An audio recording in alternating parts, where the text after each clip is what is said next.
do not reflect the management, sponsors, or affiliates of K Radio Broadcasting.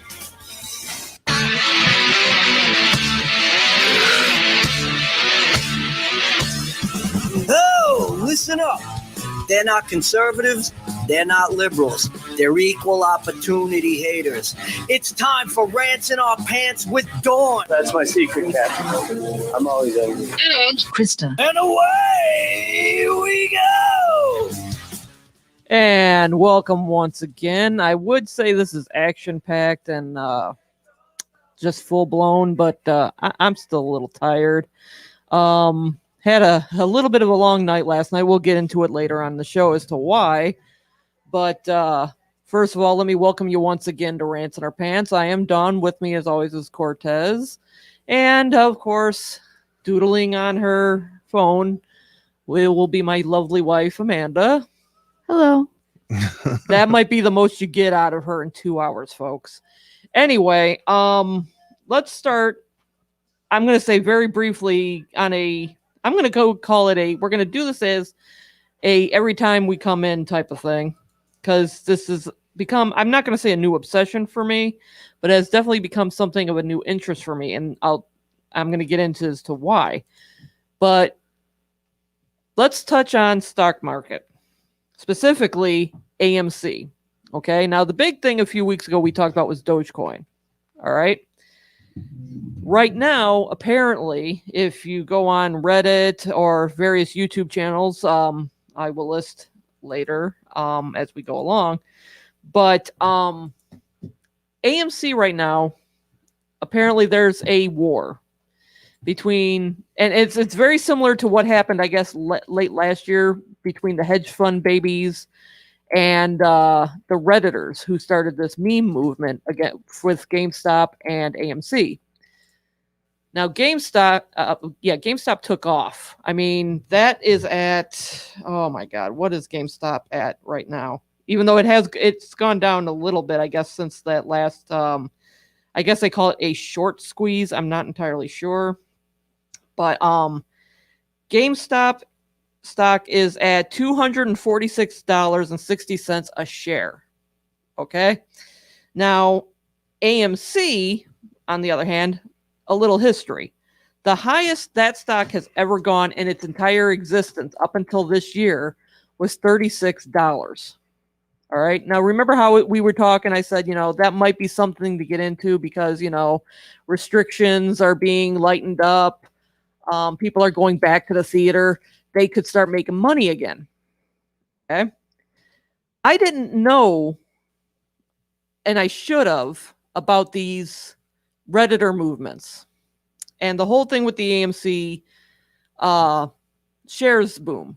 Apparently, and you got people who can describe it way more intelligently than I can, going on about how a lot of these hedge funds borrowed to buy up all these shares, sell them, and then try to short sell them.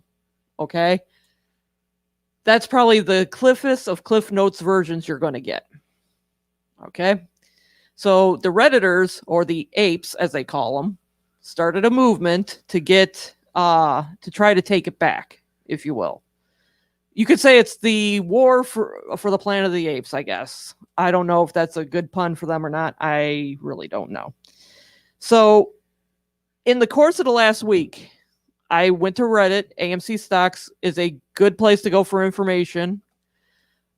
And it makes a lot of sense as to why it's beneficial to jump in on AMC stock, even though other agencies, other financial shows will tell you otherwise. They explain this is a scare. They're trying to scare you away because eventually these hedge fund people have to buy those shares back. Okay? There are no more shares to buy unless the stockholders allow it. And last I heard, they said no. They wanted to do some sort of split. The CEO of AMC said no. Just a whole different thing. I will definitely try to post links at some point if I get a chance. But right now, the AMC stock is worth a little over $40. A few weeks ago, it was only worth $10. Back in December, it was worth a little less than 2. So it's moving because of this movement. And if I was a gambling person, now the most I gamble is free online like gambling games on PlayStation. Where there's not much of a risk. You're just playing just to play. This is an actual gamble that could pay off for regular Joes who invest in these stocks. I told the one coworker about it. He was able to buy a couple of shares, I think, when it was like, I think 33 or 36. Amanda's mom, she's in it for 3. Was it 3 or 2 shares that she got? And if you say it, please go into the mic. You offered 2, but then you had what? Never mind, keep going. Well, there were 3. So 3. Okay. So basically, I think there was like one person bought $3,000 worth of shares when it was like, I think, under $2. Now they're trying to get this to where it's going to be $100,000 per share. I did the research on that one too. Basically, I've only seen a few companies that ever hit $100,000 a share. And one of them was Amazon. I'm not sure I see AMC going to that kind of extreme. You know what I mean? But the way these guys are talking, they want to go beyond $100,000 a share. They want to go to $500,000 because of the way the shares are selling, the way it's moving, and the way the regular investors are actually the majority versus the hedge fund babies. So basically, I don't know. I'm not a stock analyst. I'm not a trade specialist, and I'm definitely not a financial advisor. But if it were me and you want to make at least some extra money, this might be something to look into. I mean, do the research yourself. AMC, Reddit, like I said, Reddit, AMC stocks is a very good place to get that information because they give it out for everybody from the novice to the most experienced ape, I guess. They call themselves apes. Mm-hmm.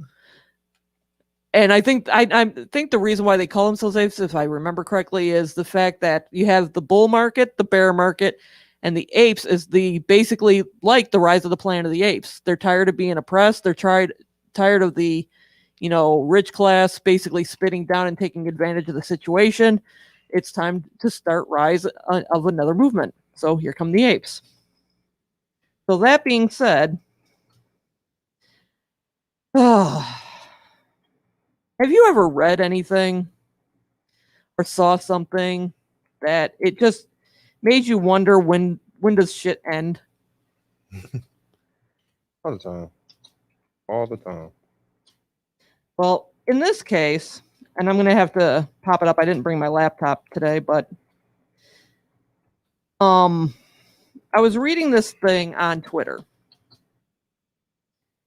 And it was from my favorite, Darcy the Mail Girl, who had mentioned that she was going to take a respite from social media and the reasons given. So, and I know I'm taking some dramatic pauses here, folks, but like I said, I'm tired and we'll get to why. I almost sound like Alan Allman on Pillow Talk. All we need is Kenny G. Anyway, no, we don't need Kenny G. We do not need Kenny G. Before we change the subject, Elon Musk has also gotten himself into a little bit of ire with the Bitcoin people. Did you see that? I did not. Apparently, he had said something disparaging about Bitcoin, and he has since kind of broken up with them. And it made Bitcoin drop in value. So it's no longer like 57,000. It's like 38,000. It drops like 10 grand a share in like a matter of weeks. And I guess the Bitcoin people don't like him no more because of that. And the only thing going through my mind is, all these people who bought Bitcoin, okay, shut up. A lot of you came in when it was like pennies on the dollar to buy. You bought a whole crap ton of it. It's still $36,000 a share. Shut up. You made your money. You're not going to lose a life-changing amount. Just get over it. And that's the last I will do to defend Elon Musk. Because, I mean, seriously, I don't understand how people hedge their hopes and dreams of investments based off this guy. I really don't. I know he's smart. I know he has a good grasp of shit that he's talking about, unlike me. But at the same token, it's like, dude, it's just one man. He does not influence the world. That makes no sense to me. But back to the other thing. I want to call it the sins of the past, if you will. We've all done something really, really dumb. For example, I did something really, really stupid. And the reason why I did it is because the place we went to go watch this wrestling show was in a very ding ding ding ding ding ding ding ding ding type like area, because this was the closest they were to Detroit, and I think it was WCW at the time before they merged with WWF. Anyway, I heard some people in the crowd. They were basically, for lack of better words, you could tell that they were not of the tree-hugging, liberal-minded, multiple race-loving crowd. If anything, they probably spent their time at a Nazi boot camp. And I probably shouldn't have said that because that'll just get us in trouble. But irregardless, you know that they were all alt-right whack jobs. All right. And this was before I even knew what an alt-right was. This was like ages ago. So I decided to mock them during the national anthem by kind of doing a gay salute. And by the salute, it's where they hold their hand up like really out there. But I did it like this. You know, like my hand was bent at the wrist. The and all broken that. wrist. Yeah. Just but brother-in-law and his brother and a friend of ours slammed my arm down, go, "What the fuck you doing?" And I'm like, "I'm making a joke." But they're like, people aren't going to know make joke. They brought up a good point, and I have since regretted making that gesture. That being said, you got people like, take for instance, Kevin Hart. Kevin Hart's a real good example. He had said some things against the LGBT community a long time ago, a lot of like gay jokes. Yeah. And he has since apologized for it. Which I don't think was too harsh of a joke. I don't even know what the joke was. I'm not even going to lie to you. It wasn't nothing too crazy. They just trying to take another person down. I mean, unlike Tracy Morgan, who said, you know, I don't know if he meant it as a joke or whatever, but the thing about if he found out his son was gay, what he would do, that was a little harsh. He has also since apologized, but it was a little harsh. But with Kevin Hart, it's again, when are you allowed to move on from a mistake? Because he had since apologized. Years go by. He's picked to host the Oscars. And all of a sudden, people are in an uproar over his anti-gay joke that he made years ago, has apologized for, but is still being raked over the coals for. So he just said, look, I'm apologizing again. I do regret all the stuff that I had said in my past. I have grown from it, but if it'll make things better, I'm just going to withdraw myself as the host of the Oscars. And I think that's when they, from then on, started having multiple hosts. Like, you know, it's like a round table of hosts, if you will. But it's like, how do you fucking get to move on and just say, look, I said something stupid. I regret it totally. Just let me move on. Stop bringing this shit up. When does enough become enough? Now, I never really talked about that because, you know, it's just like, you know, I hate to say it, but sometimes it comes in one ear and does go out the other eventually. But at the same token, recently, Darcy the Mail Girl, who I did extend an invitation. I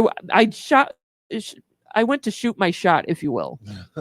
Don't get shot in the process. No. But I didn't think she would accept it because 1, it was short notice. 2, she's a very busy woman, and 3, as I pointed out, I know this subject does upset her quite a bit. But I wanted to hear her, take on it.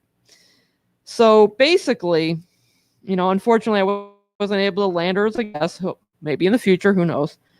But she had said that she was going to cut out the internet for a little bit until the AEW wrestling came on. She was going to tweet about that. But she said she was taking a break because her boss, Joe Bob Briggs, basically got into a thing with, from what I'm to understand, he was a third-rate actor. Okay. And he had pointed out that Joe Bob wrote an article ages ago for a company. I gotta find it. Oh, Jesus. Basically, it was for an online newspaper that was alt-right, and Joe Bob didn't know. Okay, he did not know that it was an alt-right online or whatever magazine. So he wrote the articles he was very accustomed to, which, he has been a long-time advocate, LGBT. He has said things and wrote things that went against the grain for the alt-right. So he got death threats. He got basically a lot of hate. And once he knew what the hell was going on, he got out of there. Okay? And it's something that he's been basically paying for a long, long time. Now, instead of letting a mistake of the past lie, this third-rate actor, again, I have it somewhere on my phone, but I can only scroll so far at a time before it just says, what are you trying to do? Stroke me to death? Yeah, that sounded wrong. I don't care. So basically, she wrote this piece about it and said, you need to move on. Stop being negative. Stop doing this, stop doing that. But I'll ask you, Amanda. Yep, I'm going to make you talk. What do you think? Do you think, also James Gunn, remember he made some comments in the name of shock value. He has gone on the record and said that it was just to be shocking.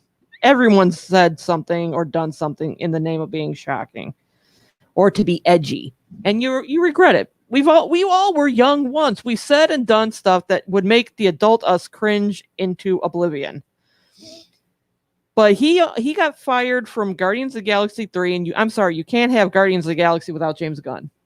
That's James Gunn right there. You can't do it. But he got fired. The cast was pissed off, and I think rightfully so, because the comment that he had made was from ages ago. So Disney moved quick to fire him, say, okay, we got rid of the nasty man. So he did even though he learned and he's grown and he's a different person, we're going to get rid of the nasty man so his mere existence doesn't scare you. But what do you think? Do you think people, first of all, have you ever done anything that I pretty much almost know everything you have done, but have you ever done something in your life that you still kind of look back on and went, maybe I shouldn't have done that. I regret that. That was so stupid of me. Well, yeah, but not anything like on a grandiose scale, because square gets. But yeah, I agree. Everybody's said or done something, stupid. Well, just give something. I mean, I know you're a square gets. I mean, you never snuck out, No. right? You never. Well, wait a minute. Hold on. Didn't you find something of your mom's that you shouldn't have had? Dead air, dear. I'm trying to think of whatever you're thinking of, and I can't. Well, I don't want to go into too much detail about it, only because of the, you know, well, they don't know your mom. We'll keep it vague. Something of an illegal nature in pill form. Oh, that was vitamins I got into. Are you sure it was vitamins? Because I could swear it was something else. Pretty sure it was vitamins. We're not having a good riveting show here. Give me something. Give me something. Sorry, sheltered. All right. So, anywho, if what do you think though? Do you think people can come up, move on, and just fucking let them learn? Do you think that's possible with us humans? I think it's absolutely possible for people to change. I don't think it's possible for people to stop, having fits at each other over stupid things. Because the people who are screaming now about how you said one word or did one thing and it was just so offensive and so horrible that you don't even, whatever, and they're never going to let that person forgive it, and they can't ever be in public, and they can't ever say anything ever again because, they're just abominable. 20, 30 years from now, their kids are going to be looking at them like, I can't believe you were that stupid and that rude and that horrible. You're an abomination, whatever. Okay. There's no pinnacle. There's no apex of morality. It keeps changing. Well, did they ever, and I know I'm the history buff, but has there ever been a moment where we actually allowed a person to grow? I mean, I think it's hopeless for Mel Gibson. Well, yeah, okay. A lot of people probably, because we have found out there's way more people with, more racist tendencies than I think we thought there were. Like, things just come to the surface once somebody says it's okay to do that. Trump. So I get it that even though people have the potential to change, some people probably don't. Maybe they just say, well, I'm sorry, I didn't mean to offend you. And that doesn't necessarily mean that they've changed. On the other hand, some people do. They do get past it and they do realize something. And you're right, they're not even given a chance to even try or prove that, that's not how they are. Well, even though I know you said you're not a big Chris Rock fan there, Cortez, I would probably change that. there was a moment in a movie called Dogma. One of my favorite Kevin Smith movies of all time is Dogma. And it's about a woman who finds out, spoiler alert, she is actually a descendant of Jesus Christ. It's a funny movie, but it's a really good movie. If you put it this way, a movie about a crisis of faith with a rubber poop monster in it is worth a watch. Trust me. But there's a line in the movie that Chris Rock, he says something to the effect of, to change an idea is one thing, but to change a belief is harder. And when people are so hell-bent on getting angry over other people's beliefs, to change a person, to have them at least meet you halfway is so difficult because they're not willing to change a belief. They might be willing to get a new idea and understanding about that belief, but they're not willing to change it. That is difficult as fuck. But I did manage to find the article in question that Darcy the Mail Girl posted on her webpage. It is a little bit long, but it is still worth a read. And I think she nails it. I really do.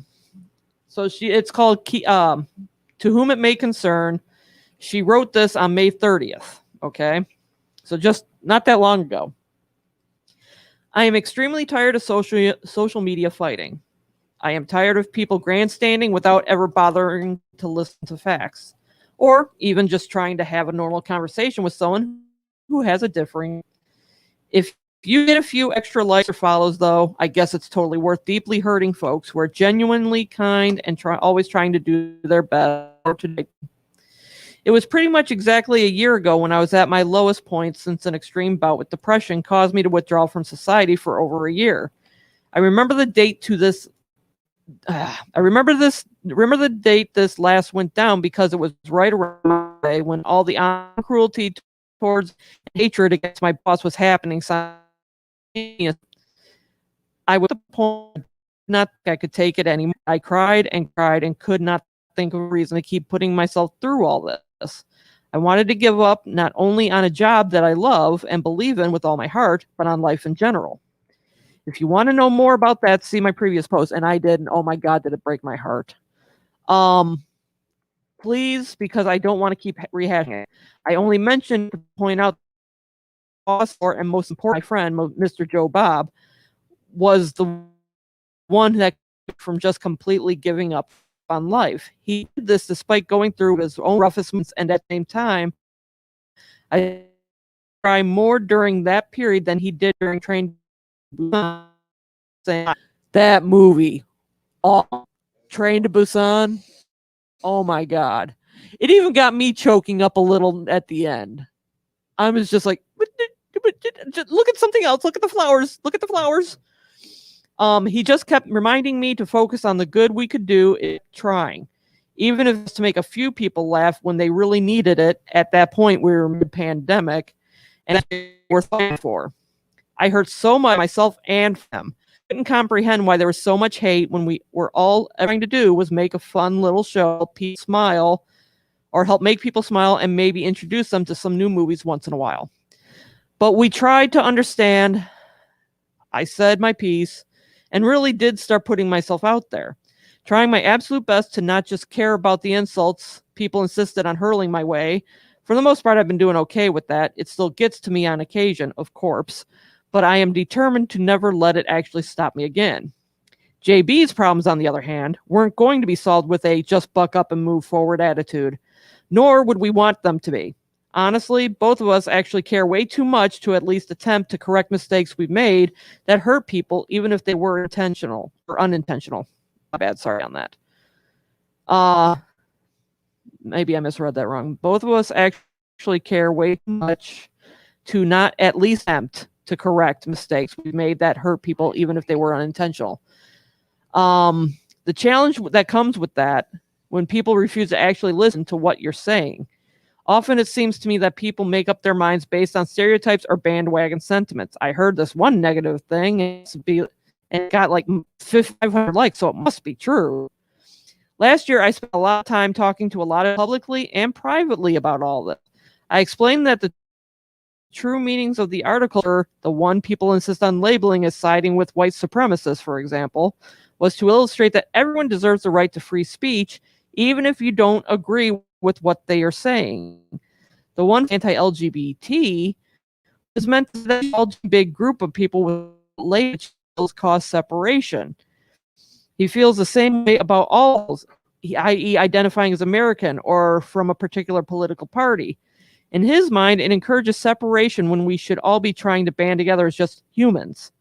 I can absolutely understand why folks would disagree with his POV, but is it hateful? Absolutely not. It's something that should have, at most, sparked a friendly debate over why some people feel labels are important and why everyone deserves a platform. I also explained why he wrote for Tacky in the first place. Tacky is the alt-right online paper, I guess. But in case you missed it, the gist is he was 100% sincerely naive about the slant behind that site. He met Tacky, the person, who offered him a steady paying job at a time when he really needed it. And if you want and how bad off he was, go watch their Red Christmas episode, which, yeah, he was pretty bad off. Like almost all of us, he didn't grill his friend on what his political standings were. He was grateful for a paying job that allowed him to eat and have a place to live, something he had been struggling to do. Once a bunch of us who are close to him explained what he stood for, he did the right thing and quit. But because he worked there in the first place, he is condemned for all eternity. I guess, side note, when he worked there, he got tons of hateful, you liberal Jew type comments. Go check out the articles. I'm sure they're still there. The Tacky group never accepted him as one of their own, and there's a good reason for it. I have a bad bit I'm saying. I can show you been trans rights and losing jobs over them since the 1970s. I can show you he's had numerous of death threats made against him by the KKK for standing up against them. I can show you the dozens of email conversations he's had with people who took him up on his offer to actually go to him directly if they ever had a grievance about anything he said so they could talk it out. And how almost all, I'd say 100%, but I can't be completely sure of it, of those conversations ended up in creating peace and a better understanding between both parties.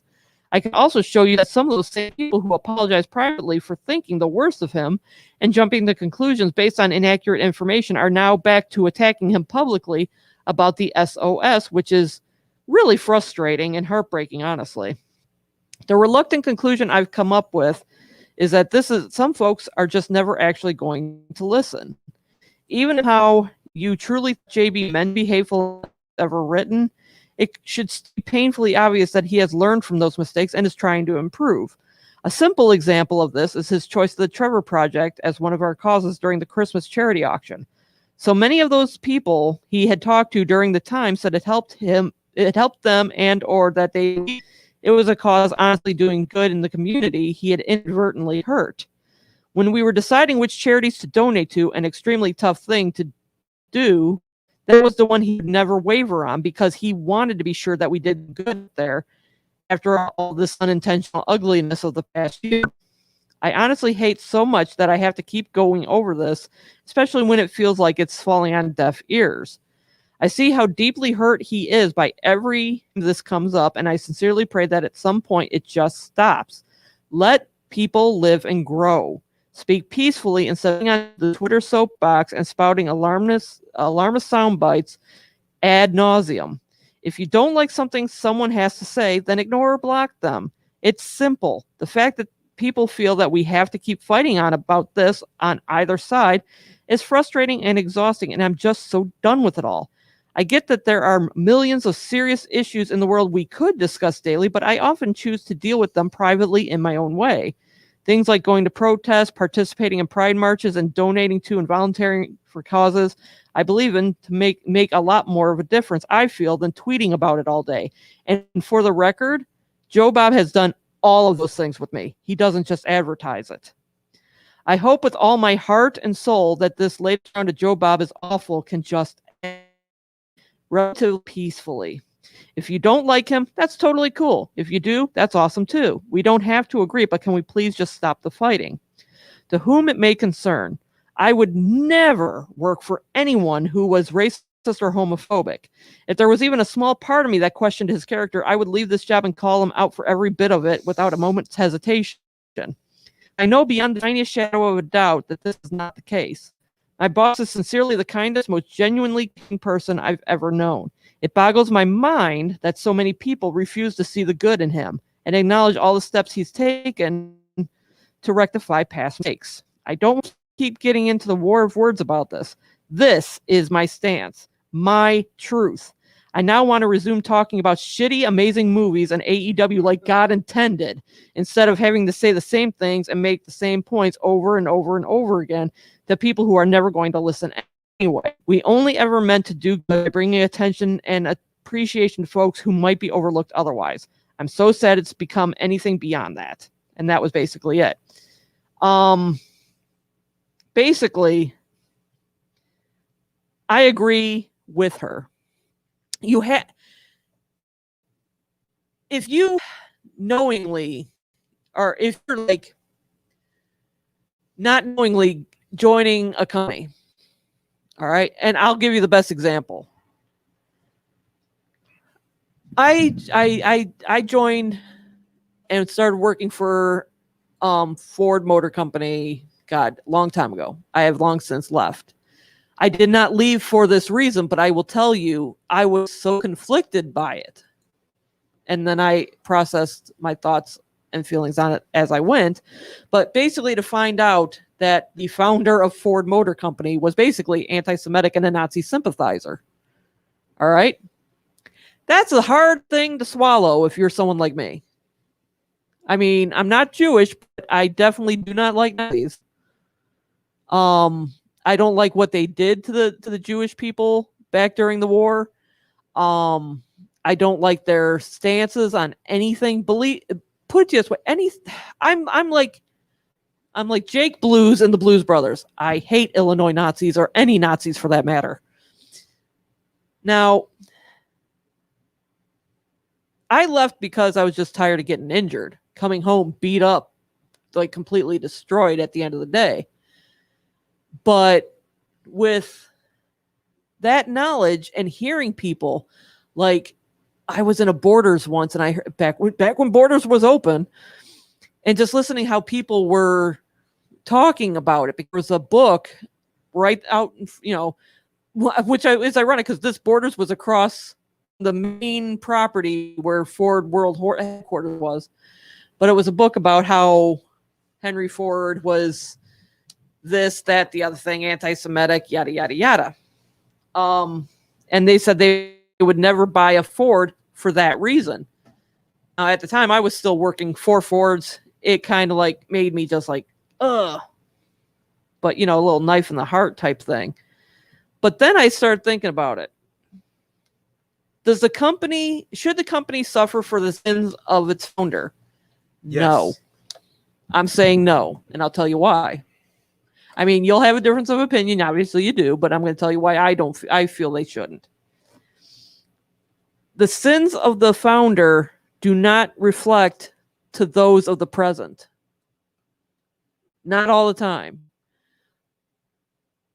I mean, you got people like the Westboro Baptist Church. It was founded by an asshole, Reverend Phelps, who sends his brood, which I'm honestly surprised that they're not inbred. But I could be wrong. But I can't remember. Katie Phelps? It starts with a K. I think it's Katie. But he had a granddaughter who ended up breaking away because he knows this up with. This is what the church was founded by. Even she was able to change. I say the same thing with the Ford Motor Company. They are now run by people who do not have those beliefs and values or thoughts. They've grown as a company, and I'm also talking about, I believe William Clay Ford Jr. Ford is still in charge, but they since grown and moved on. It may have been founded by a guy who had those thoughts and beliefs, but it's not run by people who have those thoughts and beliefs. It has moved and shifted past that. Now, can that be also reflected on other companies? Like we talked before the show, Chick-fil-A. Chick-fil-A is big on, donating toward anti-gay organizations. I just don't eat there. If people want to eat there, that's fine, but I won't. Besides, I've had their sandwiches. Meh. But in the case of the Ford Motor Company and in the case of Joe Bob Briggs, it boils down to being able to grow from something of hate. If he unwittingly was with an online newspaper and he didn't know that they were extreme alt-right, he just wrote what his thoughts and feelings were on different subjects they gave him and tackled them the way he could.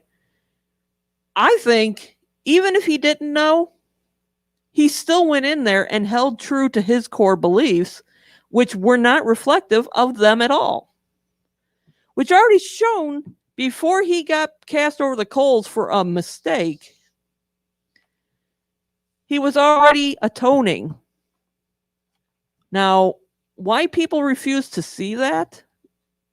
And they're just like, oh, well, he still was hired by them. He took their money.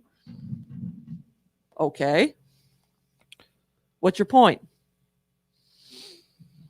See, for me, I feel like I don't know that particular situation with Briggs,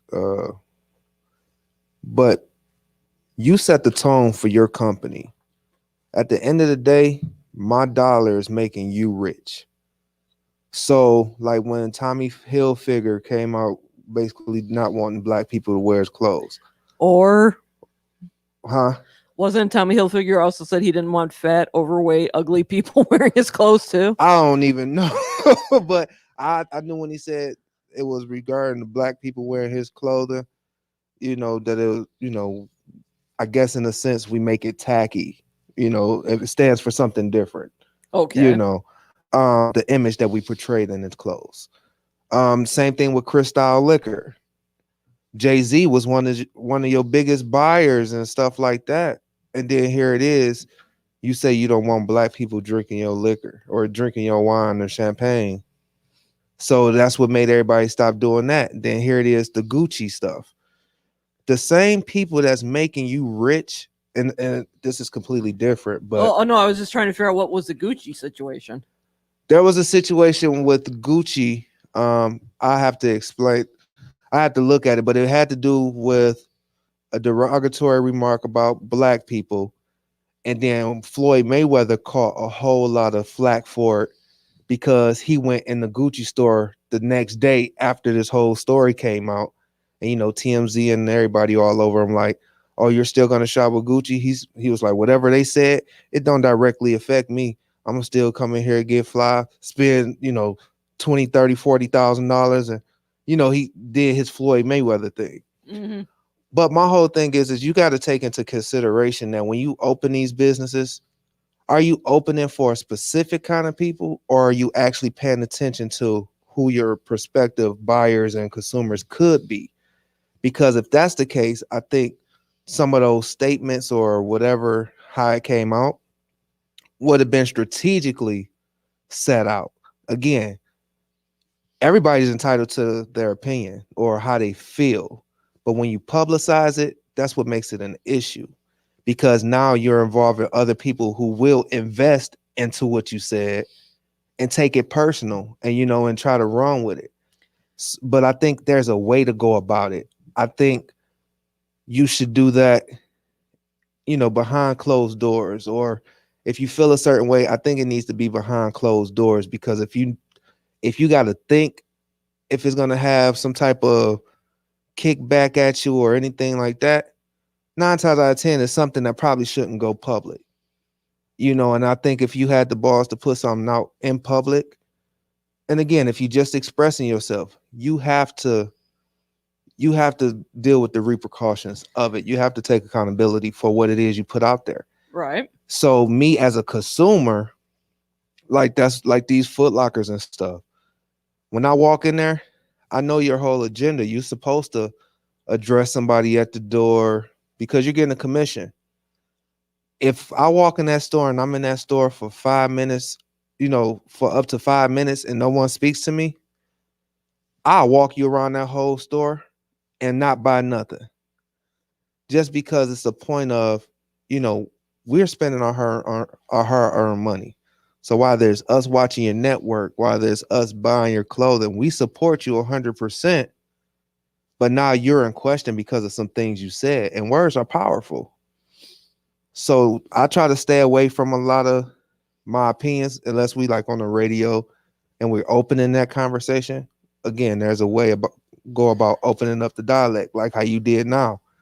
That was a great way to open up, like when we was talking about how long, before you can actually be forgiven about something like that. Right. I think that's a really good point, because from the smallest aspects up to the corporate world, we have all done and continue to do and say things that is not right in the public's eye.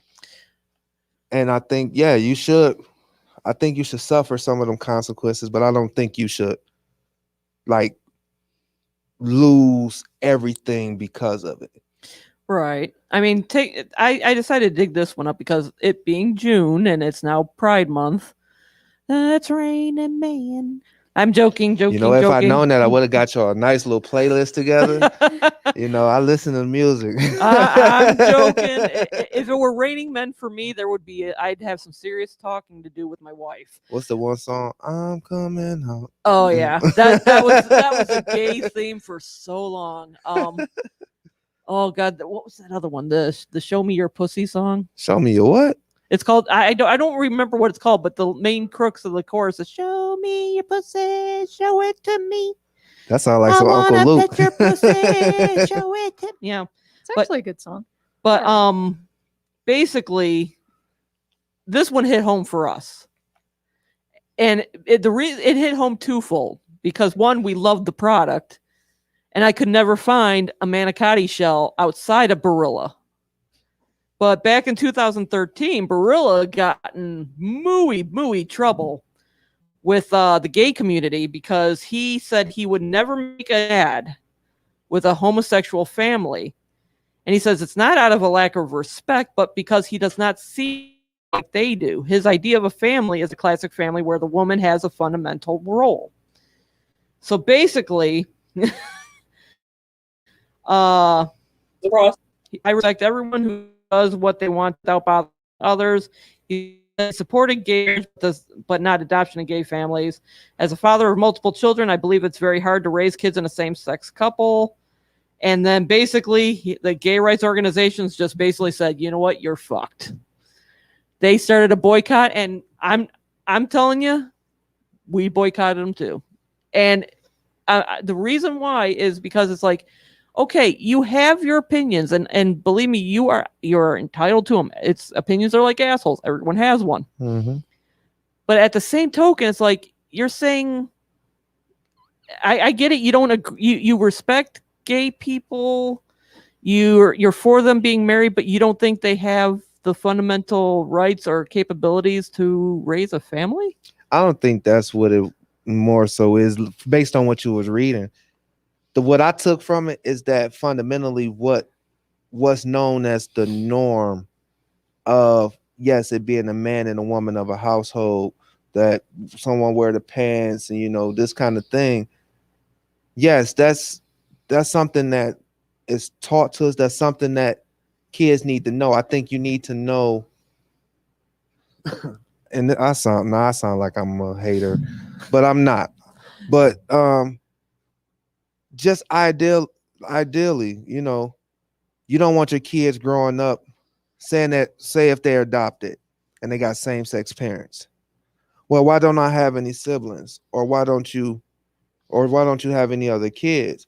Now you have to explain that to a child, which, yeah, it can be educational, but at the same time, you could fuck up a kid if you don't really, you know, if you don't have it down to, I don't want to say a science because I don't want to act like it's an experiment. If you don't explain it right. If you don't explain it right, it can mess up that child's whole life. Well, you see, you don't have any siblings because your mommy here is infertile, and so am I. Well, then how am I here? We got you out of a store.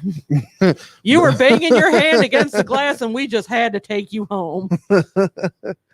Yeah, so it's like I like the way that was explained because he actually gave you detail of why he felt this way. In a sense, it was brief detail, but he basically said he doesn't see life the way you guys do. Not you personally, but you guys do, whoever's in question. I don't have kids. So yeah, when he's acknowledging the fact that, yeah, he supported, you know, he's not against anybody doing what they do. This is just not how he sees it, and that's not the perception he wants to put out. Right. So eventually, though, he did reflect on it. It's like, well, wait a minute. And I'm thinking his reflection was coming from his wallet because he came out, I want to say, years later, because I don't think we started eating Barilla again for at least a couple of years. But it came out, I think, years later that he had a change of heart, that maybe, just maybe, he was thinking in the, for lack of better words, the era of which he was coming from. The modernized. Exactly. And even though as a society, we're all growing and learning to try to accept others, to live and let live, it's still a hard sell. And the reason is because that's not how humans are. We're all, at best, we're all always looking for that correct that we can look at, stare at, and comment on. Yeah. And in the cases of people such as companies like Barilla, what was some of the other ones? Well, let's just go with the famous people: Tracy Morgan, James Gunn, Kevin Hart. Oh God, who else? Quite a few people who have made comments in the past that have gotten them in trouble. They're trying to move past it, but it keeps getting rehashed. It's like people just keep like to go grave digging, and digging up that corpse of a past. Yeah.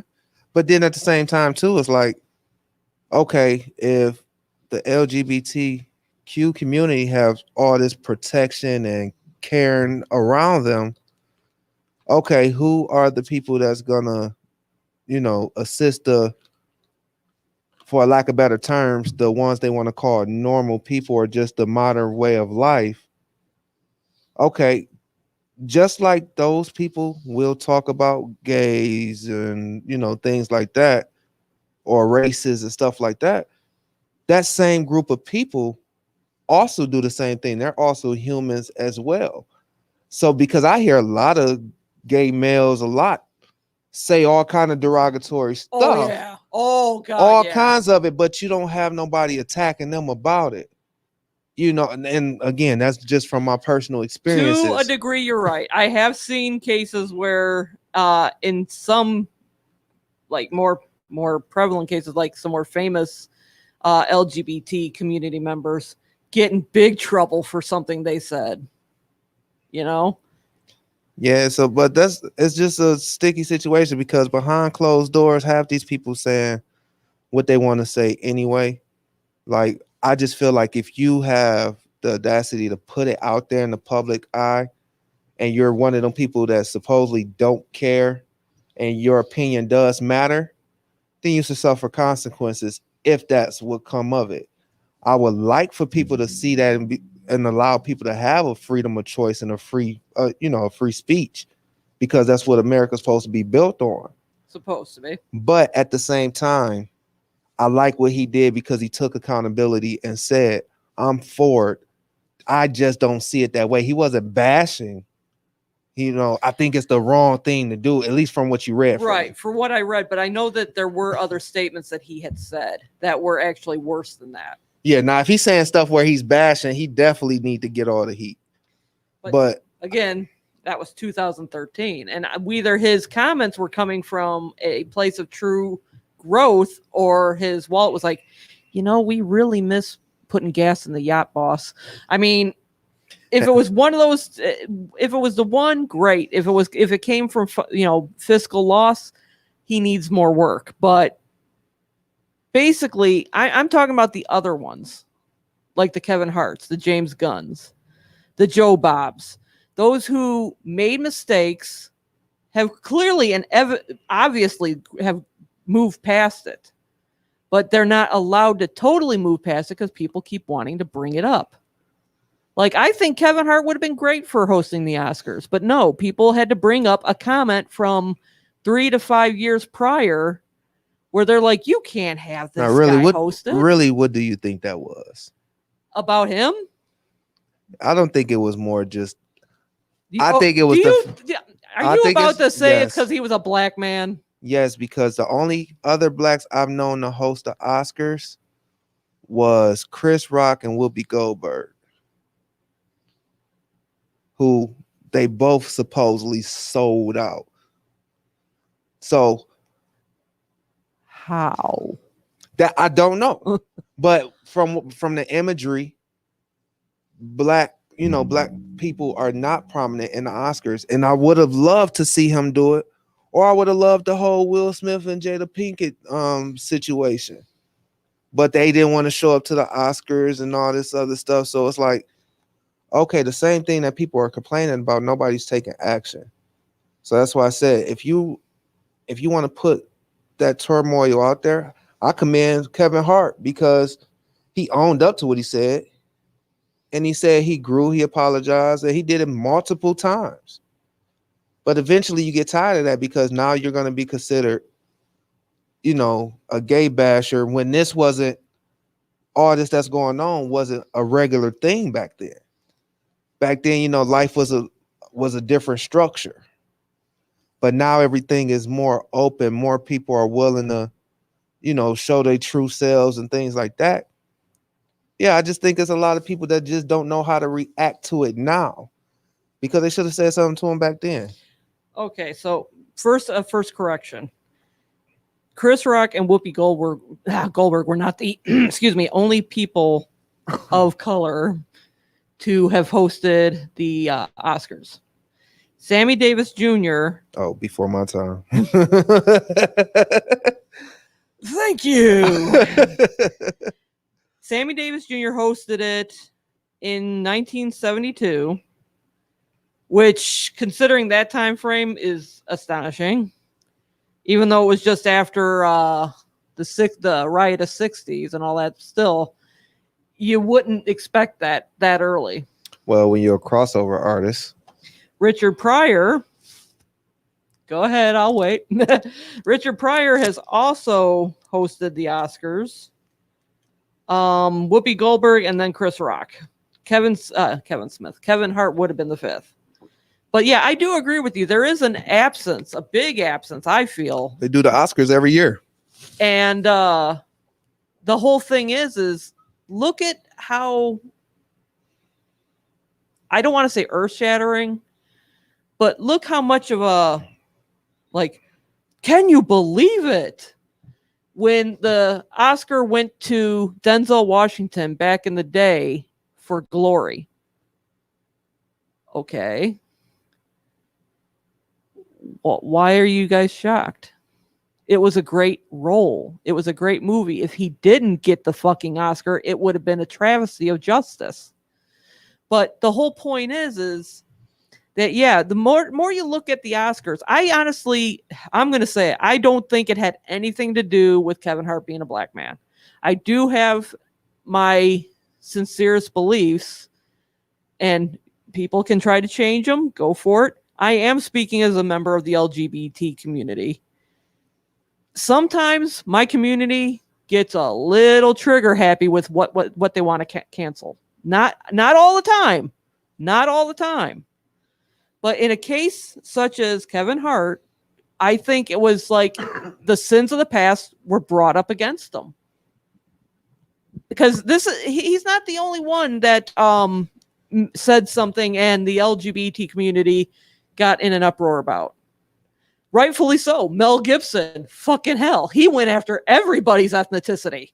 He went after Jewish people. He went after black people. He went after the gay community. That man was going for broke. And yet, this is the best part. He said anti-gay comments, but you know who one of his bestest friends is? What? Jodie Foster. Lesbian. I don't know. I think we're in a world of just a bunch of sensitive people. You know, everybody's looking for the next shock factor. Again, none of this stuff was new. I mean, it's always been around. It's just now it's a bit more accepting amongst other people. And like you said, it's all separation. That's all it is. It's been segregation from the beginning of time. Like even before the slavery stuff, you know, it was always, you was either categorized by your ethnicity, by your financial status, you know, your religion, your sexual orientation, or your sex. Yeah, so like here it is. I'm 31. It wasn't until 30 I started hearing stuff like what is it?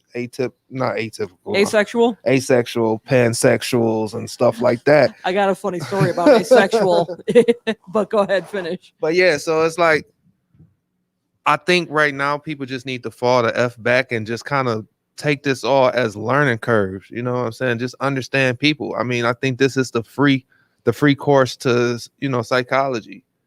Like just understanding why people do what they do, make the choices they make, why they love the people they love. What was it? Because I know people who are gay just from traumatizing things that happened to them in life. Yeah.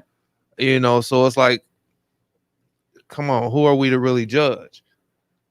And I really see it in the churches. Churches always say only God can judge, but be the first one to call out somebody gay in their in their congregation, or preach on it. It's like, yo, you're supposed to better the people that's here. If they here for God, or if they here for, they're here for what you're here for.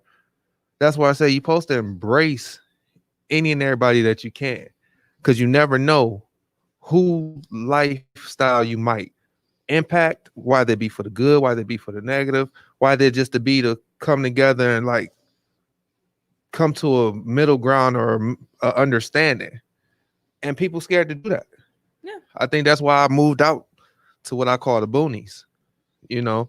Like it makes me mad because I still ride around and people still holding up on their trucks to still say fuck Biden signs, or Trump's country, and yeah. and it's like, okay, I get it. This is all over with.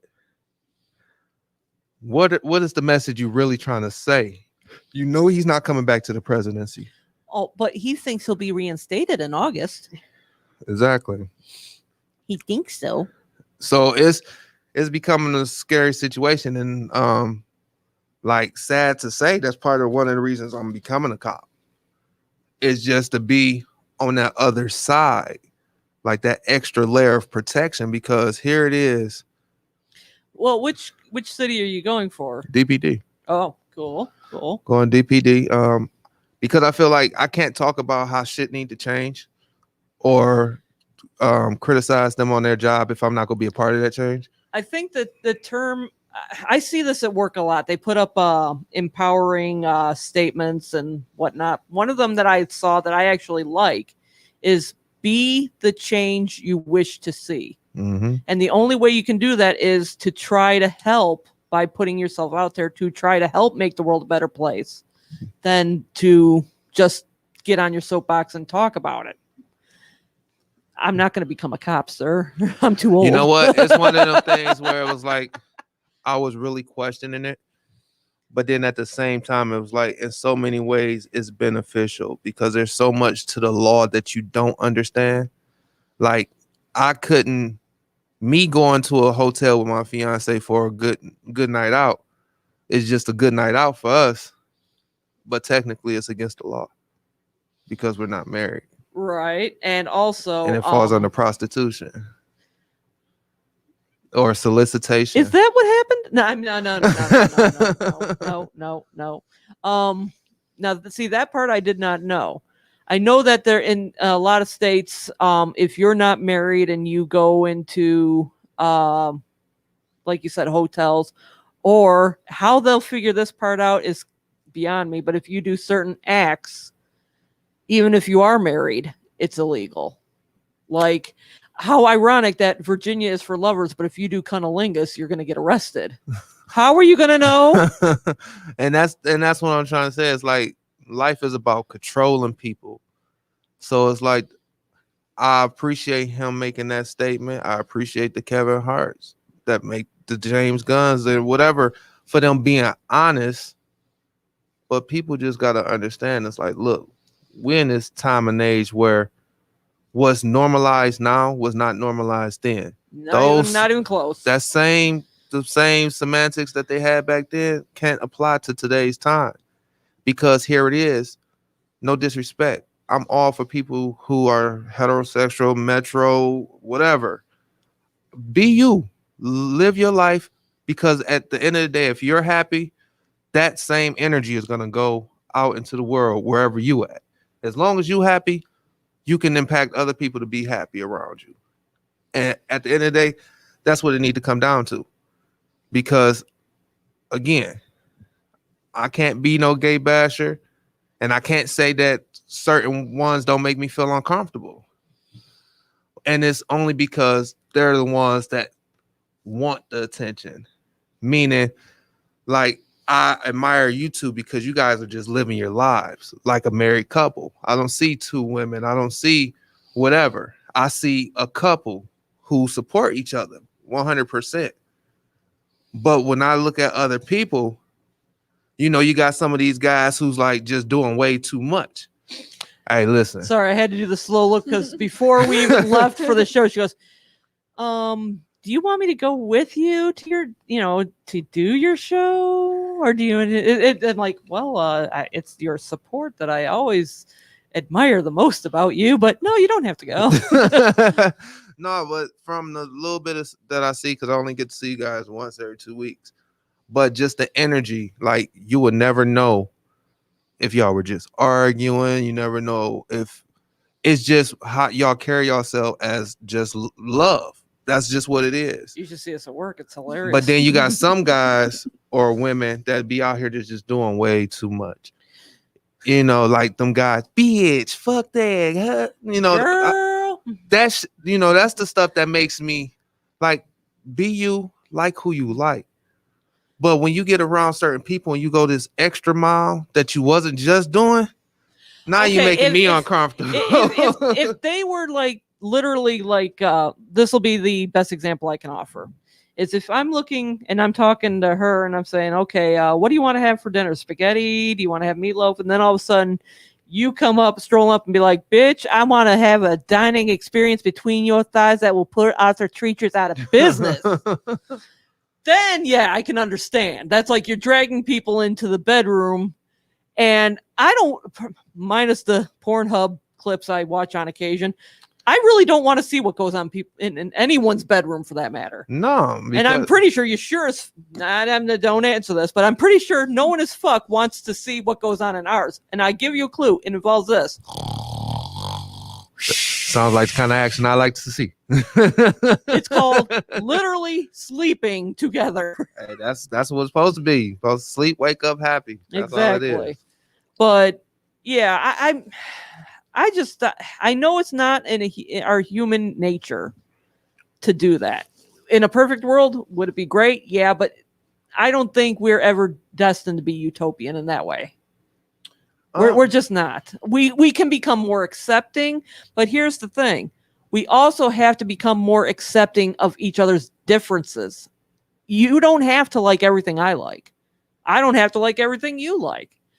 That's basically what it boils down to. And I know there's 3 people out there. They're not listening to the show, but they'll be like, did Dawn just say that? Yes, Dawn said this. Dawn of the Blair Witch Sucks. The people who really, really love it are a bunch of pussies. Yeah, Dawn said that because that's my opinion. And I value the fact that you think it's a great movie. That is your opinion. I will not argue that. I will still think you're a pussy, but that's my belief.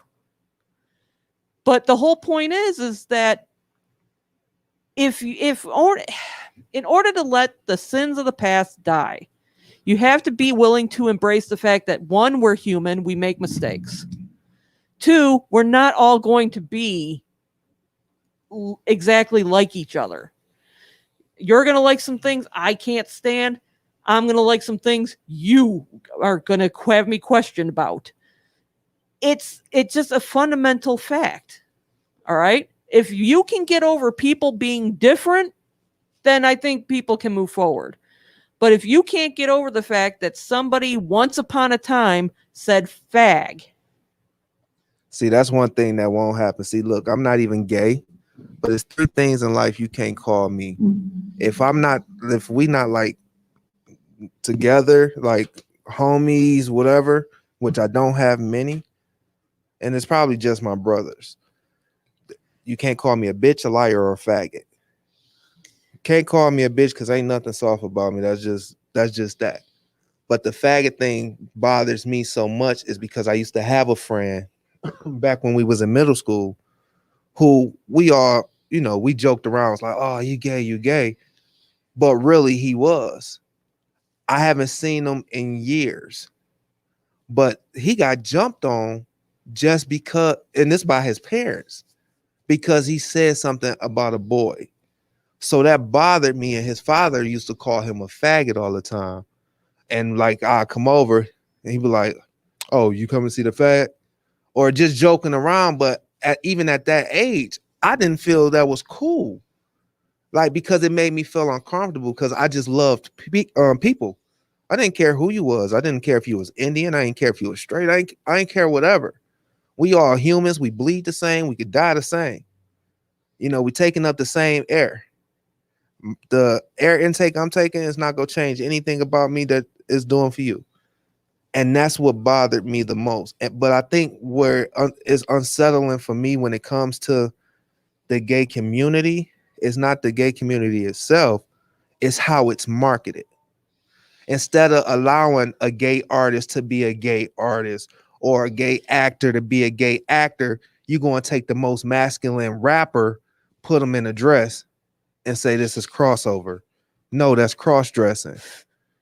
You know, and that's the kind of things. It's like, it's one thing to be of a certain community or likelihood, but when you market it and it's strategically marketed a certain way, then people like me start looking into that. And it's like, okay, you can't blame the gay community, but where do you place the blame?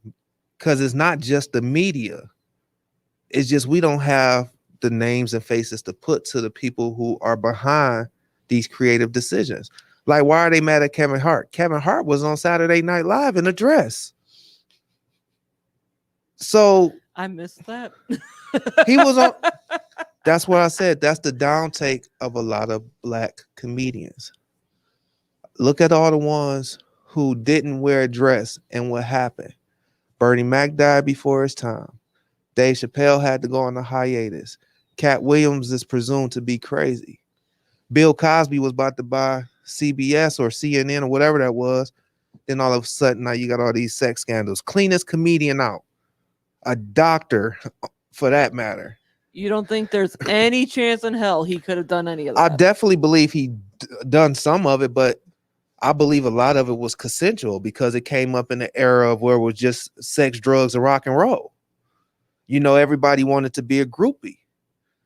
But now here it is, you of an older age, you got reconciliation of what happened back then, and you know that it's an offense and you fall upon hard times. Now you and a bunch of people coming forward. So you don't think that whole the women taking a long time to come out with their stories because either A, embarrassment, or B, being raked over the coals for taking a, as you just put it, the cleanest, most popular comedian actor out there, when technically Leonard Part 6 pretty much was everything embarrassing Bill Cosby had done up to that point, but, or Ghost Dad, take your pick. But the whole thing is that statistically speaking, I mean, this was also, and again, not to draw parallels or anything, but this was also the same argument that was brought up with that woman who came up against that one guy who was going for a Supreme Court justice. I mean, they wondered why it took so long for her to come out when she couldn't even, she couldn't remember certain things, but this motherfucker had a calendar of days where he was drinking with PJ and Squee. Yeah, I'm not making that up. But the thing is she couldn't remember some of it. She had some PTSD. It wasn't until, and if I'm wrong, I apologize. I don't have enough battery life on my phone to do some serious research on this. But the point is that, oh yeah, we have an Amanda with a laptop. It's not working. Well, never mind that then. No. But the fact is a lot of things, she had PTSD. She was traumatized by it. But she said it really didn't storm until she saw this guy now being up as nominated for the ultimate judge in the land. Right. And she had to say something. Now, is that the same with Bill Cosby? Honestly, who knows? The only people who know the truth are the women, him, and what's there's same thing with R. Kelly. Oh yeah, it's his side, her side, and the truth. And the truth. No one really knows. Could some of the women have been consensual and they were talked into talking out? If he was, if the theory is that he was about ready to buy this network and they're going to take him down because we can't have him buying that company. Is it legitimately possible? I'm not about to shut down your theory on it. I'm not. But I'm also going to say there is always a possibility out of all these women. Come on, you don't think one or two? Oh no, I definitely believe there were some, because honestly, I look at it from all angles. The first question I'm gonna ask is, well, how did you even get yourself in that situation? When I say that, I'm meaning what brought you there that night? Like, how did you end up in the room that you were in or the vehicle you were in when this happened? Where was your mind at when you got there? Did you expect to meet somebody for the first time? Were you invited by this person? Like, what got you there? Because you had to leave out of your home to travel. If this person didn't come to you, you had to travel to this person to put yourself in that parameter. Right. So in what mind state were you in? Were you coming to be a groupie? Were you coming to, force yourself upon or whatever, or just put yourself in the environment to where you can be chosen? In a sense, I don't want to make it seem like they're just items, but that's the best way I can explain it right now. So I got to start from that ground point. Like, before this incident happened to you or took place, what got you to the point to where you met Bill Cosby? Or how did you meet R. Kelly? How was you living in his house for all these years and months, your parents knowing, getting mad, but now here it is, R. Kelly getting his publishing because all these years he wasn't getting paid. Now all of a sudden it's 30 plus women that's coming out. And it's like all these women at one point in time lived in this house. Now about the P video, I'm not sure. I'm not sure about that. I'm not even gonna lie. As you're talking, I got Dave Chappelle in my head. Gonna pee on you. drip, drip. That was my show. But no, so it's, and I only pay attention to it in the Black community like that because, one, it's marketed to us. It's the media gives that information to us. Like the same thing. Even though I'm in the process of doing a cop situation, when they say a white male or a white cop has killed a black man, I still believe that, yes, we are being shot a lot more, but it happens to other races as well. It's just that when you're in a city like Detroit or the surrounding areas, that's what's fed to you media wise. So Right. you have this one perception of how things look. So yeah, I was one of the people that's like, fuck cops once upon a time, this, that, and the third, that shit bull and all this. But now it's like, okay, now you got to look at it from all angles, because here it is. A lot of these cops are taking a lot of bullshit from people that they don't have to take, risking their lives every day, and had nothing to do with Joe Blow did, and that's the part you got to start looking at. So everybody's quick to accuse, and they always say you're innocent till proven guilty. But in America, you're always guilty till proven innocent. Right. So that's what bothers me, because in the United States of America, they say it's the land of the free. They say it's equality here. None of that shit is true. No. None of that is true. And it hurts because there are so many people I know that can do good, and not just in celebrities, but just the average everyday person. And I think that's just the bullshit that media does for us, because like I said, the gay community, I feel like that's going to be the empire of what's to come in the future. Well, they don't call it the gay mafia for nothing, sir. You know what? I don't know the nicknames. I don't know. Look, when you sit here and you say the D word, and I'm like, okay, because I remember girls used to get mad. Okay, if you say that word, I had to categorize it in my head. The D word, the D word, the D word. Which, dyke? Yeah. So, like, when people used to say that, they used to set off triggers. Yeah, but Nah, Show me one dyke that doesn't stick their finger in a hole. I guess I'm dyke because I put my finger in holes too. There you go. Welcome to the party, pal. Thank you. But no, I'm gonna try to segue into the more lighter side, I guess. But yeah, I'm in full agreement to the whole fact that even though I'm not a hugger, yeah, we do need to learn to embrace people a little bit more fully. But at the same token, I would like to see other people honestly acknowledge the fact that we're all different too. It's not in a world to have everybody think the same and act the same it's boring. It really is. And if you're going to bury somebody or keep raking them over the coals for something of the past that they have since grown on, get a life. Got some comments up here. Uh-oh. Let's see. Really appreciate your perspective. I can see why I was the only one watching and won't continue. Ooh, that's lovely. Why would you think your short-sighted and not inclusive opinion on how people take other people matter in the neurodivergent society? There's more that are interpreting, and if you don't like something, move on and don't become that. It isn't that hard. To try to force your hardwired predispositions on a world that doesn't fit in your box has to be a lonely, angry place to come from. Abby, what? Isn't that what I just kind of said? I thought so, but Didn't I literally just say we need to be a little more all-inclusive and also acknowledge the fact that we're different? Did I miss something, or am I still tired from last night? No, we both seen it. Oh, Abby, I'm not even going to apologize. Because if anything, you just confused the ever bloody hell out of me. But hey, that's your perspective. I was gonna say we the show for all people. What do you mean? I'm gonna respect what you say, but I'm confused as fuck. But whatever, we gonna move on because now I'm gonna tell you why I'm tired, Abby.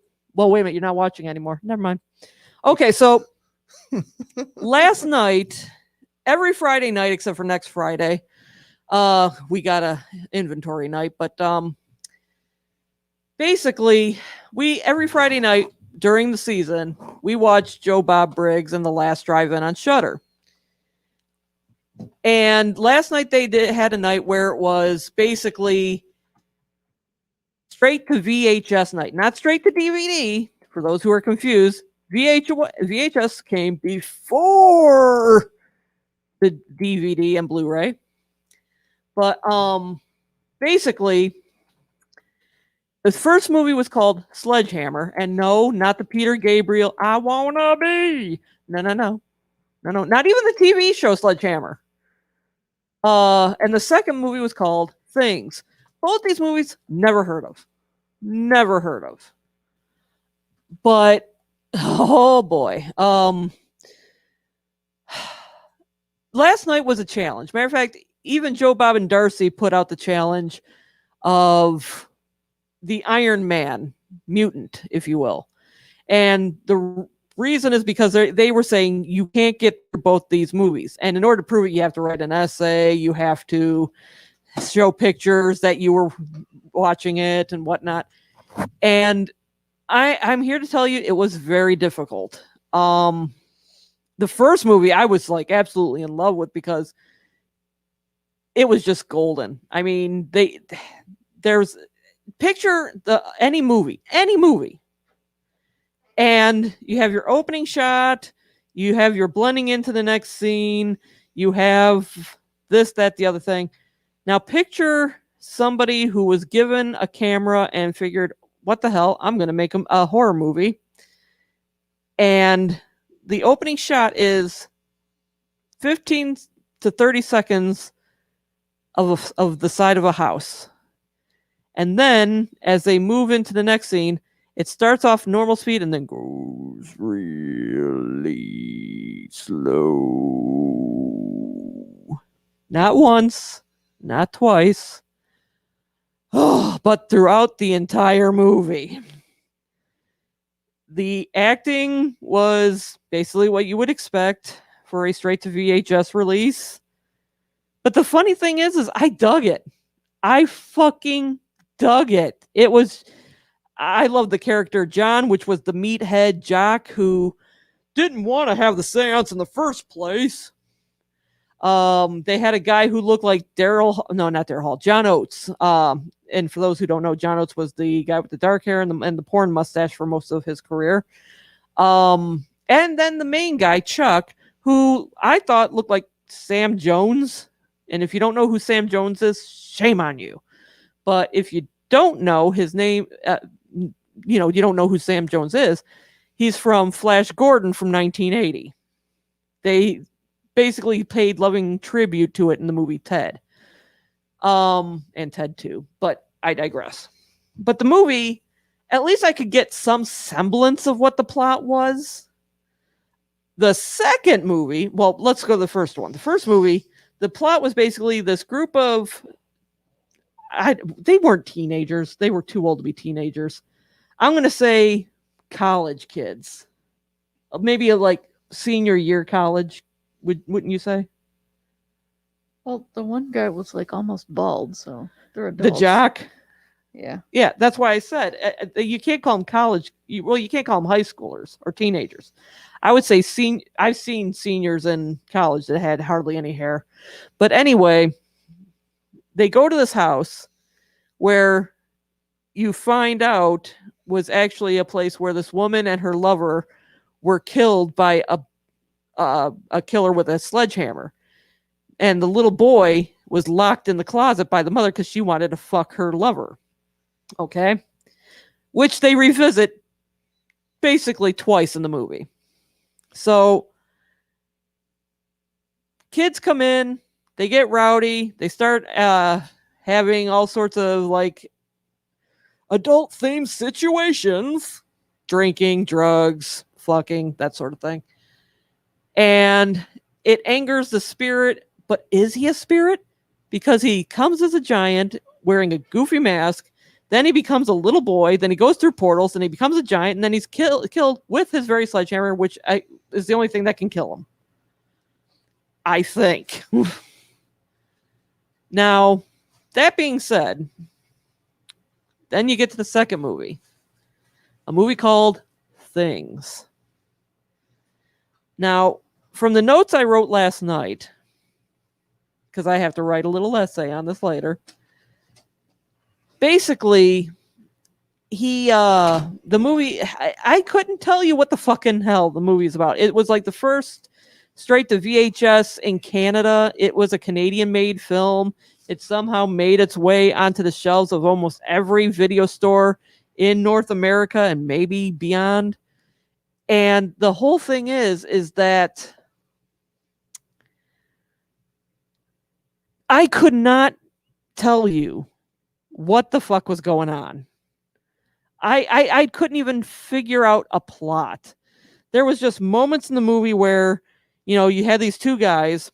One of them looked like, well, for lack of better words, John Oates, but not with the porn stash. He would sip his beer like he was like a baby sipping from his sippy cup. You had another guy who was his buddy who came in, who wanted another beer, but his buddy was too busy nursing his sippy cup in the kitchen before he finally actually made his way out to the living room to give him one. Then there was a third guy that was with them. I have no idea where he came from, because I kind of faded in and out, in and out, in and out. Then at another point, they show him, I thought they were watching a TV show where this doctor and his goofy family assistant, I don't know who the fuck they were taking pieces of another person and frying them up, and they were giggling, and then the sound was going in and out, in and out. This movie was what I would call the ultimate train wreck of a movie. You didn't know what the fuck was going on. The volumes dubbing was off. Like, it was like watching a kung fu movie, where their lips are talking, but the sound doesn't match, or it's off by a beat. There you go. they had cutaways to Amber Lynn, who is a porn star, who was trying to read the news. But the thing is they put the cue cards over here, so she's looking this way, but she would do this like periodically, look off to the side. And why? Don't know. What was the point? No idea. They're like, well, we got a porn star. We can use her. That'll make it famous. What do we use her for? I don't know. Well, we'll have her read the news. Then you had the only thing I still don't know the fucking plot. The only thing I remembered is when it ended, the guy who had the slight John Oates look was running in his blue sweater outside, and it stops and they start playing the music and credits. And I'm like, what the fuck did I just watch? What in the hell? And the thing is, I understood. I may not known what the plot of the movie was. It may have been the worst acted pile of garbage I've ever seen next to... I'll put it to you this way. Have you ever seen movies that are so bad they're good? Mhm. Like Birdemic is so bad it's good. Let me guess, that's about an epidemic of birds. Yep. Well, they create a pandemic, but the birds are the shall we say alpha species. Okay. It's supposed to be a very tongue-in-cheek but heavy-handed take on environmental issues. Okay. But it is one of the goofiest fucking movies you'll ever see. I highly recommend it. The Room is infamous for being so bad it's good. We should do that one time. Just stream The Room. Let's do the Pootie Tang one day. Do that one too. But this one, I couldn't. Oh my god, I couldn't even give you any plot at all. There is no way to describe this fucking movie other than two guys enter a house. One likes to drink beer. One gets sucked into a gopher, well, maybe not a gopher hole, but a mouse-sized hole in a cabinet, and then he comes back. Space Jam. Not even Space Jam. I mean, there's just no fucking way to describe this fucking movie. And that's what made it great. And what made it even better is the fact of the whole point I think they were going with as the theme for the show. I don't want to say too much because I have to write the essay on it and try to earn my Iron Mutant certificate. But the point I saw is it takes passion, dedication, and above all, to be motivated to even make something that people might mock years down the road. But another person's trash becomes another person's treasure. And that's what some of these movies have become. They become cult classics for their lack of this or their lack of that. But you can see that they had the passion and the drive to at least get their foot in the door to get started. It's basically that even if you don't feel like you have what it takes, at least fucking people out there are willing to try, you know? And I'm sorry, that comment still has me bugged. It really does. That's why I'm staring at the screen, because I'm like, she must have clicked in the mid of a sentence. Because I thought we were supporting all people. That's what I thought, you know? But it's that line. Not the I could see why I was the only one watching and won't continue, but the why would you think you're short-sighted and not inclusive? Well, now you just made it hard for me. Okay, there we go. Why would you think your short-sighted and not inclusive opinion on how people take other people matter in this? Okay, Amanda, you're the wordsmith. What is neurodivergent? It just means not standard. They usually use it in terms of when they're speaking about people on the spectrum or with autism. Neurodivergent just means you're not typical. So what's she saying? Yeah, I have no idea I what need I she's need a saying. What is- fucking translation. What is Dogecoin? Don't know. And yeah, her point is beyond me too. I don't know what she heard that made her think that. So it's safe to say this comment is a hustle. Probably. Okay. It's a hustle. If we don't even know who she is, it's probably just. Actually, no, I've seen that name before, Abby Lane. I've seen She's that tuned name. in through the Cave Radio. So I definitely want to say shout out to Abby Lane. We thank you for your comment. We just don't completely understand what you're talking about. No, Yeah. not a clue. And I'm not going to say it's going to live rent free in my head, but it's definitely one of those. Did you take time to listen to the whole conversation? I wish she would have called in because this would have been good, like a good conversation to have. Like, what is it that you don't understand what we're saying as far as Yeah, because we supporting would like to people? understand what you're saying, but it would be nice if you would try to hear what we were trying to say. But, well, opportunities missed, opportunity lost. Hey, there's always other shows. You know, I definitely don't think this would be the last we hear from our listeners, but no, we thank you for that. Yeah. As the thing goes, you don't have to like me. Hell, chances are I might not like you. I'm not exactly a people-y person. But moving on. Tomorrow, speaking of last drive-in, June 6th is Darcy the Mail Girl's birthday. So I'm going to give her a shout out right now that says, hey, happy birthday. We appreciate everything you do for the last drive-in, all that you do in keeping the mutant family informed and embraced and most importantly accepted. Abby. Oh, Abby. I'm glad we got to meet you. I'm done with things in Sledgehammer. Let's just take it home in a grandiose fashion. What do you want to talk about? I don't know. I'm still thinking about this comment. Like, I really want her to log in so we can actually talk about it because this is the thing. That's what I don't like about certain comments. Like, I embrace this. This is somebody's opinion.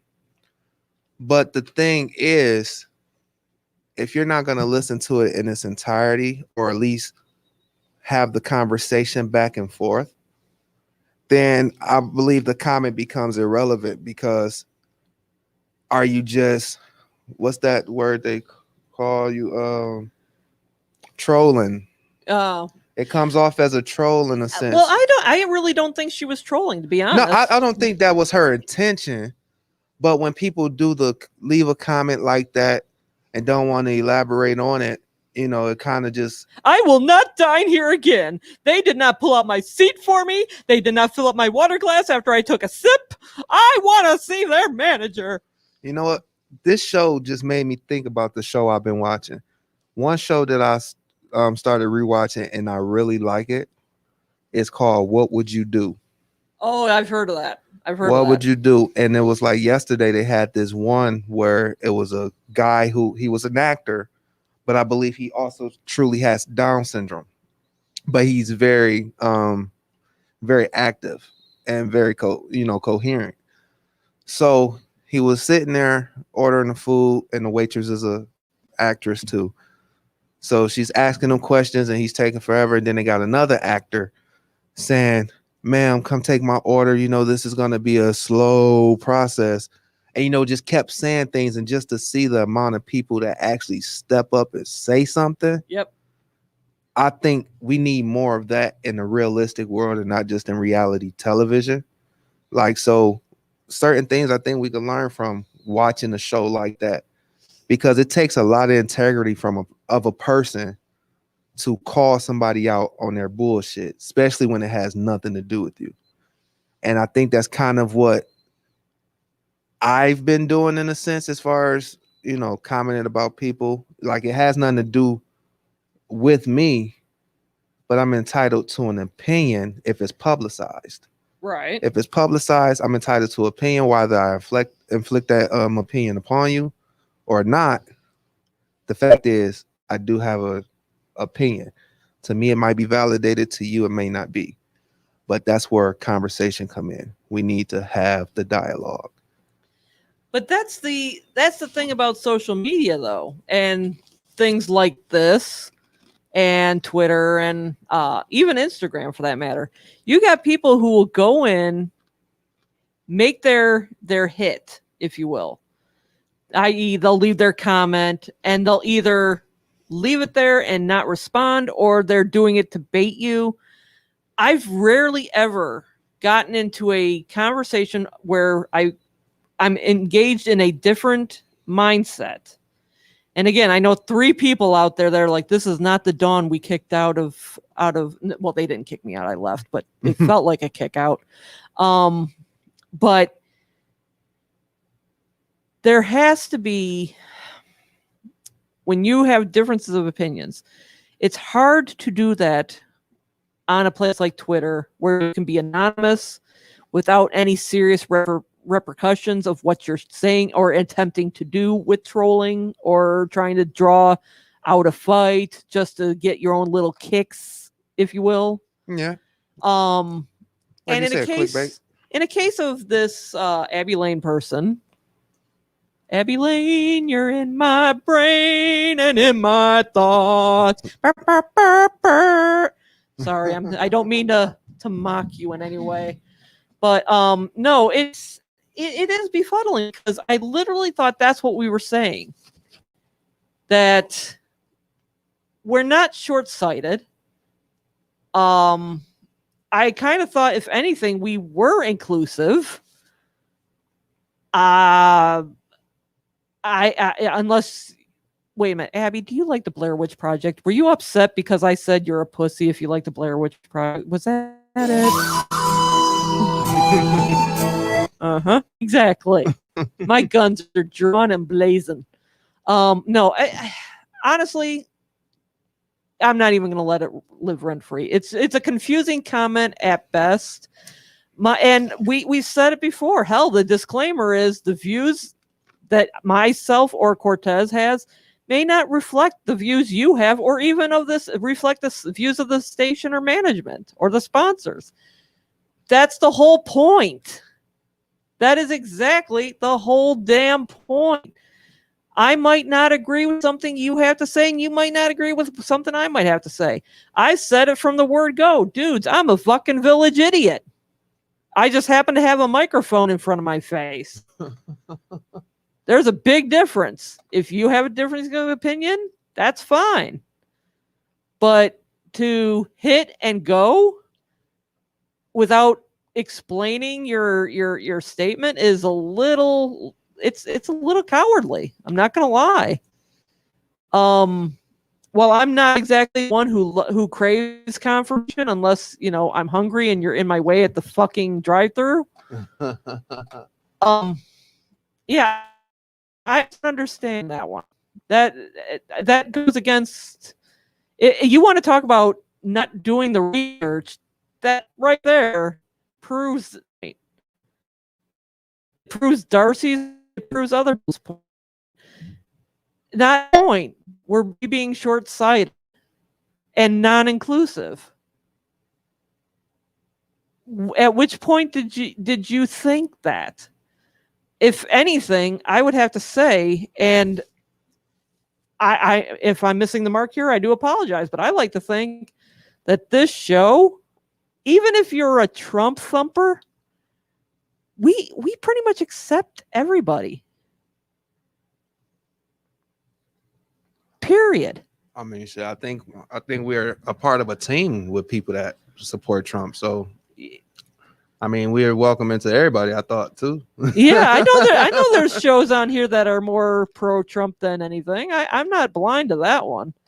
And I'm pretty sure they look at me as that idiot cousin that they don't want to invite to the dinner, but they'll put up with them. But the whole point is I like to think, not only does this show reflect more inclusion, even this entire station is more inclusive than you could possibly even realize. And I know this Abby Lane is a fan of Cave Radio, and she likes other shows, clearly not ours, but she likes other shows. Which is perfectly fine. Keep supporting the station. We love you. Yeah, exactly. The point is that it's just very confusing how you could even come to that conclusion unless you just stayed in for 1 minute, heard something that might have offended you, but you didn't hear it in its entire context, which is the problem that we're always in when it comes to current situations. You only get a fraction of the story, and you've got your mind made up even before you heard the whole story. And that's if anything, it's disappointing, because I know I've seen her name before. I know she's been on different things with Cave Radio. And and again, thank you for your support. I'm not even going to mock you in the least, but your statement is very disappointing and confusing. And that's about as much rent as I'm going to give you. The end. So, just to finish off, though, as I stated before, June is Pride Month. Yesterday was National Donut Day, National Cheese Day. See, we're very inclusive. I was gonna say, shoot, you've been advertising someone who haven't been here in months because they're still a part of us. Yeah. So very inclusive. So I'm just saying, to end it off, let's end it on a positive, okay? So as I stated, tomorrow is Darcy the Mail Girl's birthday on the last drive-in. And one person on Twitter, who's also a fan of the last drive-in as well, said that in honor of her birthday, all right, he thought it would be a nice idea if everybody would donate to the Trevor Project in her name, all right? I'll read the entire thread, so we got the whole thing. Darcy's birthday is fast approaching, so I set up a way we could all donate to the Trevor Project in her honor. The website is give.thetrevorproject, all one word, .org /donate for Darcy. Okay? And I'm going to say that one more time. It's give, period, the Trevor Project.org. And I'm taking the pause because he's typing this out on the chat. /donate for Darcy. That's one word. There you go. DARCY, right? Yep. And basically, when you go there, and I'm going to have a pop-up on my phone real quick. If you don't know what the Trevor Project is, basically, wow, they've already raised $3,263. But if you don't know what the Trevor Project is, basically the Trevor Project is a website for gays and lesbians, basically the LGBT community, okay? And it's basically the world's largest suicide prevention and crisis intervention organization for the LGBT community youth. And, you know, they've done a lot of good over the past few years. To see that since he posted this back on, 2 days ago, they've already raised over $3,000. That says something. I want to see them get to $5,000. So if you can donate to this in honor of Darcy the Mail Girl, that would be great. I think that would be an awesome birthday gift for her. So if you got a chance, please click on the link, go to the website, and they can. The life you save could be very well not your own, but the life you save, seriously, could be very impactful. Very impactful. Does a lot of good. That being said, Next week, God, 2 weeks. So I will be bright-eyed and bushy-tailed because it was inventory day. And I should be a lot more rested than staying up for the straight to VHS event that was last night. Oh, I'm still sleepy. So far, our listeners are like, so are we, motherfucker, liven it up. Could you talk any less like fucking Alan Allman, for fuck's sake? I know. If you can find, what was it, Songbird by Kenny G? Trust me, I have an idea of how to close a show out. I have, because I'm an asshole, that's why.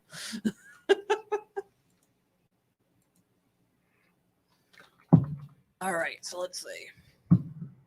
We're going to go Alan Allman, old school here.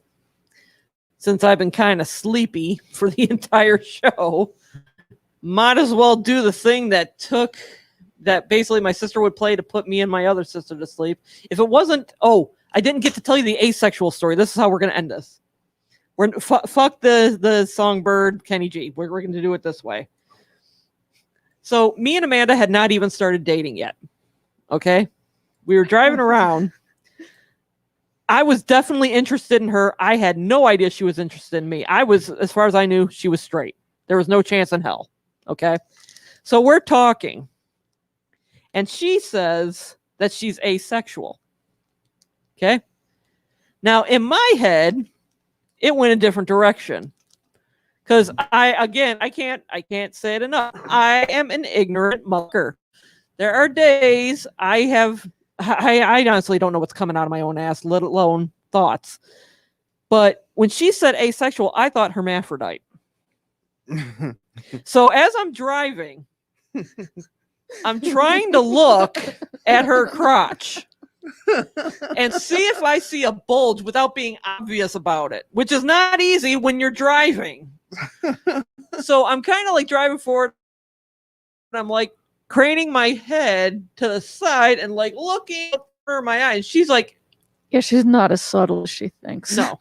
And the best part is she said, when I admitted it, how long after that? Years. Okay. Years later, she goes, I wondered why you got quiet. And it's because I was trying to see if I could see a dick. Now, what would happen if, that part of the pants always bulge up depending on how you sit? True. And I'm not even going to lie. We talked about this years later. Would have been a deal breaker. Honestly, I don't think it would have. It would have been awkward. Now, okay. Would that technically make you bisexual? I think I think it falls under pan. It falls under pan. And it's just like loving anybody that you choose to. Basically, it's not just women or males, but also hermaphrodites or transgender or people who identify. I was born female, but I identify myself as male. I think that's what pansexual is. Okay. Because I was like, isn't that bisexual? But no. Bisexual, strictly male, female, done. But pansexual is a little bit more of a broader thing. And if I'm wrong, I'm sorry, y'all. Okay, so we're going to close it out. Like I said, if you want to give to the Trevor Project, feel free to do so. Great organization. Like I said, they are the largest suicide prevention hotline for the LGBTQ community. Abby, I'm going to say this now. I don't think you're watching anymore, but who knows? If this gets to you, I invite you to come on the next show. I do. I want you to come on to Rants in Our Pants. If you live in the area, you can come down and we'll talk live. If you would rather talk on the phone, we can talk on the phone. I want to get your story. I really do. You're not going to live rent free in my head, but I want to understand what you meant. So if you get back to you, I am extending an open invitation to you, Abby. You can come in to the cave, and you can sit down with us live. We take safety precautions here. If you want to wear a mask, you can wear a mask. We got sanitizer. We'll be good. And if you're vaccinated, you can sit here without a mask. Well, then what the hell am I wearing mine for? But anyway, I digress. Pure truth. Well, I know why I'm wearing because I still got that cap in my mouth. Which Monday I get my implant in. Girl, don't worry about Yay! that. Oh, I worry about it because you can tell when I don't have my other tooth in because it's like it's like the lip is like a party favor in and out of my damn mouth. But no, I am extending an open invitation to you, Abby. It's not a challenge. Invitation. I really truly like to know where you're coming from with your comment. And maybe, who knows, maybe we can get some common ground. Who knows? We're very inclusive here. We're labeled guest host. Exactly. It'll give you'll be the guest host. You can rock the mic. We'll sit here and we'll listen to you and we'll see if we can reach some common ground. We'll break bread. I'll even bring bread so we can break it. But 2 weeks from now, Abby, if anyone out there knows Abby Lane, this is going out to you. Weeks, 2:00, open invitation. Come on the show. I welcome you. I would like to talk with you. We can talk about whatever you want to talk about. That's why this show is called Rants in Our Pants. We all have rants somewhere in our pants. Until that time, we're going to wrap things up here. Abby, again, can't stress this enough. You can either come in, you can call the number, or we can hook you up on Skype. It don't matter to us. But we got 2 weeks. Hopefully we see you. And as far as the rest of it, it's been fun. I've been Dawn. To my right is Amanda. To my left is Cortez. Be good, be safe, and until we talk again, keep your rants in your pants. English, motherfucker, do you speak it? Bye, Felicia.